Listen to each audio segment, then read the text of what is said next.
তোরা তোরা কেমনে পড়িস?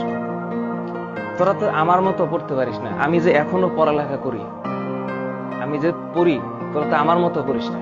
পড়তে গেলে খাতার দিকে, বইয়ের দিকে মানে নজর দিয়ে তাকাইতে হবে যে আমি কি পড়তেছি। আর পড়ার সময় অন্য কোনো কিছুর দিকে মনোযোগ দেওয়া যাবে না। ফেসবুক ভুলে যেতে হবে, পৃথিবীতে কি হইতেছে ভুলে যেতে হবে, কোথায় কি হচ্ছে মাথায় আনা যাবে না, স্কুল কবে খুলবে এটা নিয়ে কোনো টেনশন করা যাবে না।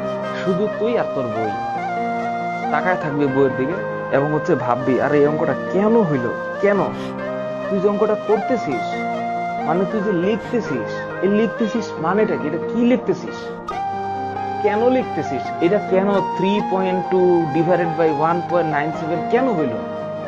তারপরে যে লিখলি তুই 1.2, তাহলে এটা আমি কেন লিখলাম, উপরের সাথে নিচের সম্পর্কটা কোথায়? আচ্ছা তাহলে এই রকমের আরেকটা ম্যাথ যদি আমাকে দেয়, আমি এটার সাথে এটাকে মিলাইতে পারবো কিনা? পড়ালেখা করলে অন্য কোনো কিছু মাথায় আসবে না। সিম্পল কথা, অন্য কি পৃথিবীর কোনো কিছুই মাথায় আসবে না, সব আউট অফ দা রেঞ্জ থাকবে।